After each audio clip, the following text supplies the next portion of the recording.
Hello बच्चों, आज हम पढ़ेंगे कक्षा 10 का फिजिक्स, जिसमें एक चैप्टर आता है प्रकाश। तो चलिए आज प्रकाश के बारे में पढ़ते हैं। प्रकाश प्रकाश क्या होता है? प्रकाश एक प्रकार की ऊर्जा है जिसके द्वारा वस्तुओं को हम देख पाते हैं। प्रकाश एक प्रकार की ऊर्जा है जिसके द्वारा हम वस्तुओं को देखते हैं। प्रकाश जब किसी वस्तु पर आपतित होता है तो प्रकाश की किरणें वहां से परावर्तित होती हैं और जिसके द्वारा हमें वस्तुएं दिखाई देती हैं। तो प्रकाश क्या है? प्रकाश एक प्रकार की ऊर्जा है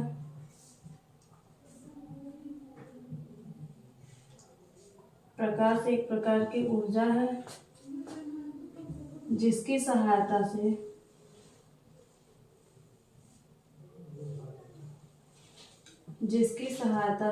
हमें वस्तुएं दिखाई देती हैं।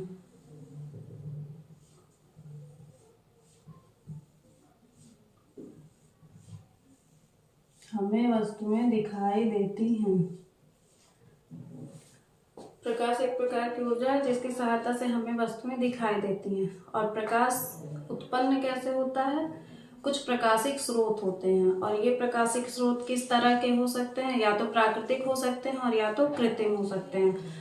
प्राकृतिक मतलब नेचुरल, जिनका निर्माण जो है प्रकृति के द्वारा हुआ हो, या तो कृत्रिम मतलब जिनका निर्माण किसके द्वारा हुआ हो? मानव के द्वारा हुआ है। तो प्रकाश स्रोत किस तरह से हो सकते हैं? या तो कैसे होंगे प्रकाश स्रोत? प्रकाश कहाँ से उत्पन्न होता है? प्रकाश स्रोतों से। और प्रकाश स्रोत कैसे हो सकते हैं? या तो हो सकते हैं कैसे? प्राकृतिक, और या तो हो सकते हैं मानव निर्मित। प्राकृतिक हो सकते हैं या तो हो सकते हैं मानव निर्मित, यानी कि जिनको क्या कह सकते हैं हम? कृत्रिम प्रकाश स्रोत। तो इन दोनों के आधार पे ही प्रकाश स्रोतों को कितने भागों में बांटा गया है? 2 भागों में बांटा गया है। प्रकाश स्रोत को कितने भागों में बांटा गया है? 2 भागों में। पहला दीप्त प्रकाश स्रोत, पहला दीप्त प्रकाश स्रोत, और दूसरा क्या हो गया? अदीप्त प्रकाश स्रोत। पहला दीप्त प्रकाश स्रोत और दूसरा क्या हो जाएगा? अदीप्त प्रकाश स्रोत। तो दीप्त प्रकाश स्रोत क्या होते हैं? ऐसे प्रकाश स्रोत जो स्वयं प्रकाश उत्पन्न करें। ऐसे प्रकाश स्रोत जो स्वयं प्रकाश उत्पन्न करते हैं वो दीप्त प्रकाश स्रोत कहलाते हैं। तथा अदीप्त प्रकाश स्रोत ऐसे प्रकाश स्रोत होते हैं जो दीप्त प्रकाश स्रोतों की सहायता से प्रकाश उत्पन्न करते हैं। ठीक है, तो दीप्त प्रकाश स्रोत क्या होते हैं? ऐसे प्रकाश स्रोत जो स्वयं प्रकाश उत्पन्न करते हैं, जो स्वयं प्रकाश उत्पन्न करते हैं। ऐसे प्रकाश स्रोत जो स्वयं प्रकाश उत्पन्न करते हैं वो क्या कहलाते हैं? दीप्त प्रकाश स्रोत कहलाते हैं। जैसे दीप्त प्रकाश स्रोत में क्या आ जाएगा? सूर्य, तारे और विद्युत बल्ब,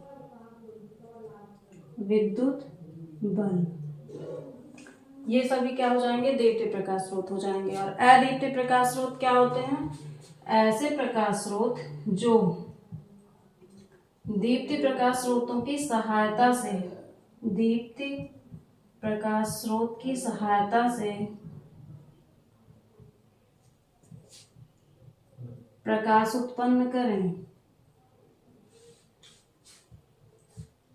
प्रकाश उत्पन्न करें, वो क्या कहलाएंगे? अदीप्त प्रकाश स्रोत कहलाएंगे।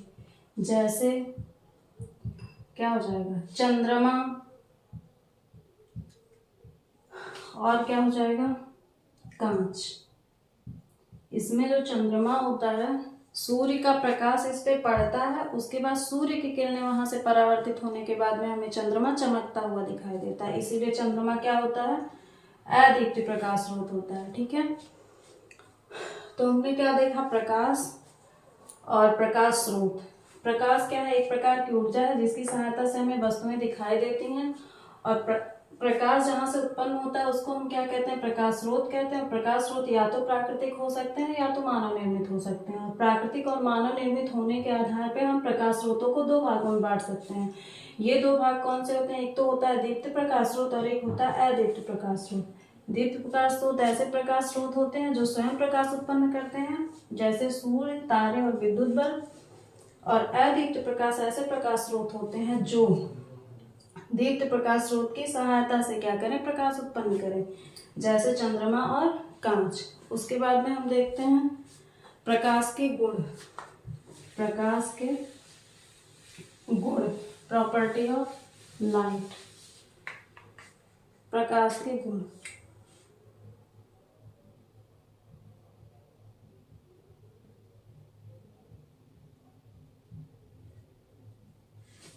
प्रकाश के क्या क्या गुण हो सकते हैं।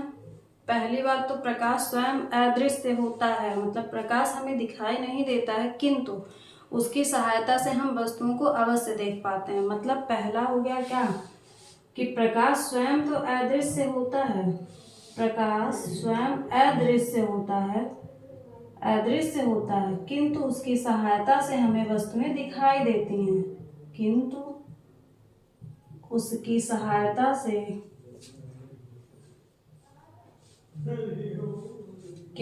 सहायता से हमें वस्तुएं दिखाई देती हैं।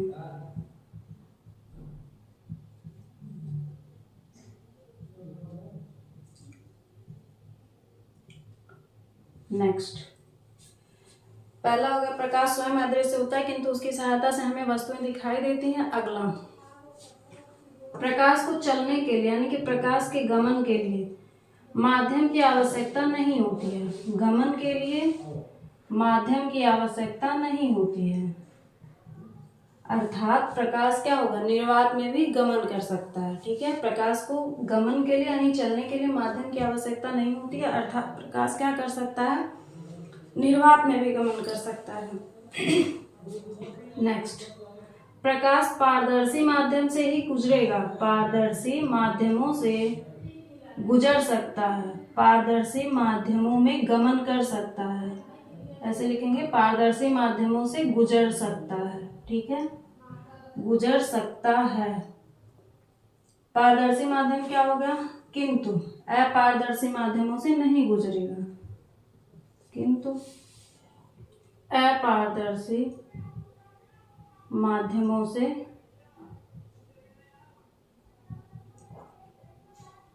नहीं गुजर सकता है। प्रकाश पारदर्शी माध्यमों से गुजर सकता है किंतु अपारदर्शी माध्यमों से नहीं गुजर सकता है। पारदर्शी माध्यम क्या हो गया, जैसे हमारा पारदर्शी माध्यम में क्या आता है, कांच आता है और वायु हो गया, और अपारदर्शी माध्यम में क्या आ जाएगा, जैसे लकड़ी हो गया, लोहा हो गया, तो इसमें से होके प्रकाश नहीं गुजर पाएगा। ठीक है, लकड़ी और लोहा से प्रकाश नहीं गुजर सकता, लेकिन कांच और वायु से होकर के प्रकाश गुजर सकता है। उसके बाद में क्या कहेंगे कि विभिन्न माध्यमों में प्रकाश की चाल क्या होती है, भिन्न भिन्न होती है। भिन्न माध्यमों में, विभिन्न माध्यमों में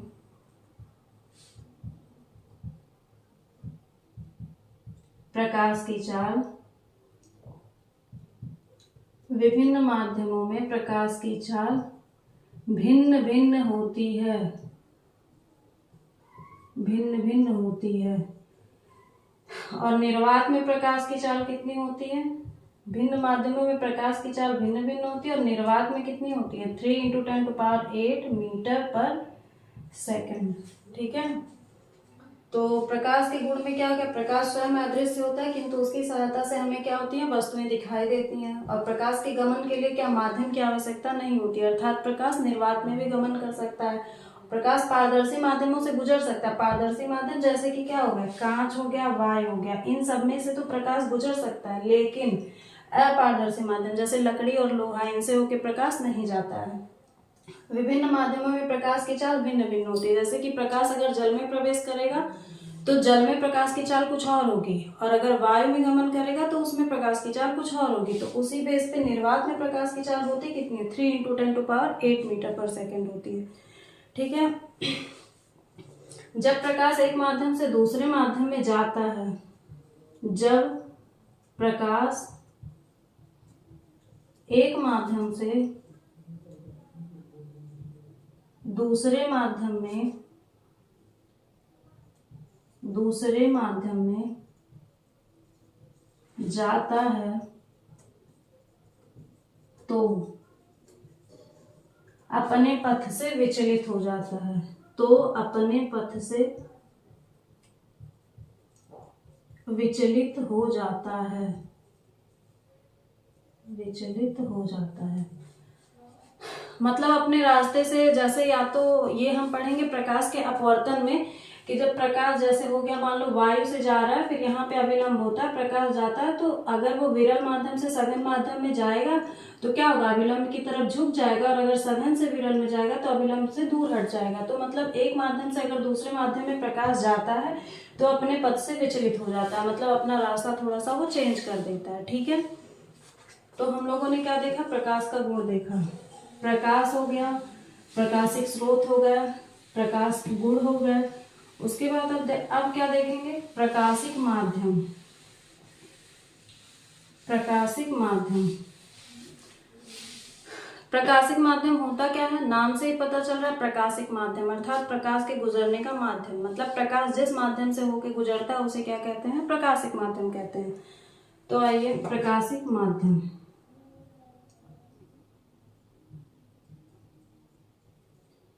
ऑप्टिकल मीडियम, प्रकाशिक माध्यम, प्रकाश जिस माध्यम से गुजरता है, प्रकाश जिस माध्यम से गुजरता है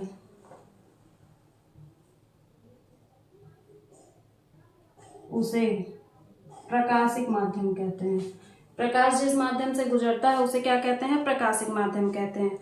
प्रकाशिक माध्यम को हम कितने भागों में बांट सकते हैं, 3 भागों में। प्रकाशिक माध्यम यानी प्रकाश के चलने के जो माध्यम होते हैं उसको हम 3 भागों में बांट के पढ़ सकते हैं। मतलब किन किन रास्ते से या किन किन माध्यमों से प्रकाश जा सकता है उसके बारे में हम 3 तरीके से देखते हैं। पहला माध्यम क्या होता है, पारदर्शक माध्यम, पारदर्शक, पारदर्शक को ही क्या कहते हैं, पारदर्शी माध्यम। ठीक है, पहला माध्यम क्या होता है, पारदर्शक माध्यम। पारदर्शक माध्यम क्या होता है, ऐसा माध्यम जिससे होके प्रकाश का अधिकांश भाग गुजर जाए। मतलब ऐसा भाग, ऐसा माध्यम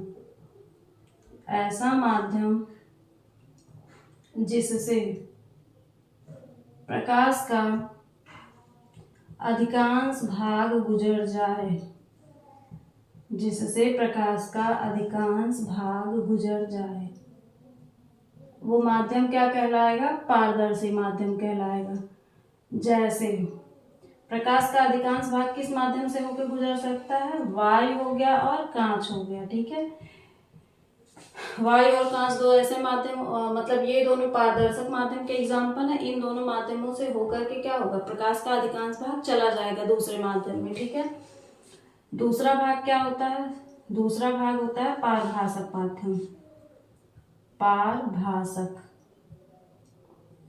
पारभासक माध्यम क्या होता है, प्रकाश का ऐसा माध्यम जिससे होके प्रकाश का केवल थोड़ा भाग यानी आंशिक भाग ही गुजरे। मतलब जिससे प्रकाश का ऐसा माध्यम जिससे प्रकाश का